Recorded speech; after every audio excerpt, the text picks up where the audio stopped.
आज की कहानी देवों के देव महादेव भगवान शंकर के बारे में है, या यूं कहें कि भगवान शंकर और उनके भक्त कुबेर के बारे में है। शिव भक्तों को यह कहानी पूरी जरूर पढ़ना चाहिए। कहानी कुछ इस प्रकार है। कुबेर, जिनको धन के देवता कहा जाता है, वह यक्षों के भी देवता थे। कहते हैं कि लंका पहले कुबेर की थी। रावण ने जब लंका पर कब्जा किया और कुबेर को वहां से निकाल दिया, तो कुबेर को मुख्य भूमि की तरफ जाना पड़ा।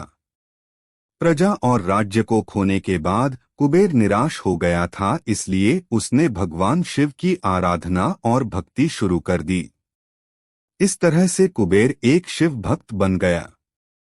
कुबेर ने बहुत कड़ी तपस्या की और भगवान शिव को प्रसन्न किया। भगवान शिव ने उसकी तपस्या से प्रसन्न होकर उसे एक नया राज्य दिया और संसार का सारा धन उसको दे दिया। इस तरह से कुबेर धन का देवता बन गया और लोग धन और कुबेर को एक समान मानने लगे। संसार का सबसे धनी व्यक्ति बनने के बाद कुबेर भगवान शिव को बहुत कीमती कीमती वस्तुएं चढ़ाने लगा। धीरे धीरे उसे लगने लगा कि वह शिव का इतना महान भक्त है और वह इतनी सारी बहुमूल्य वस्तुएं भगवान शिव को चढ़ाता है।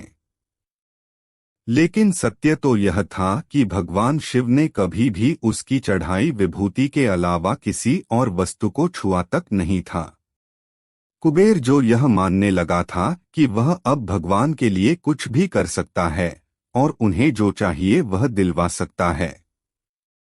कुबेर एक बार भगवान शिव के यहाँ पहुंचा और उनसे कहा, मैं आपके लिए कुछ करना चाहता हूँ।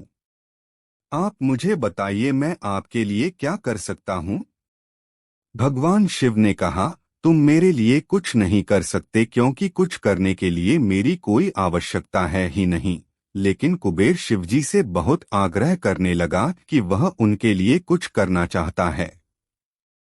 दरअसल यह कुबेर का अहंकार बोल रहा था। भगवान शिव ने अपने भक्त को सही मार्ग पर लाने के लिए एक लीला रची। शिव जी ने कहा, देखो कुबेर, मुझे तो कुछ भी नहीं चाहिए।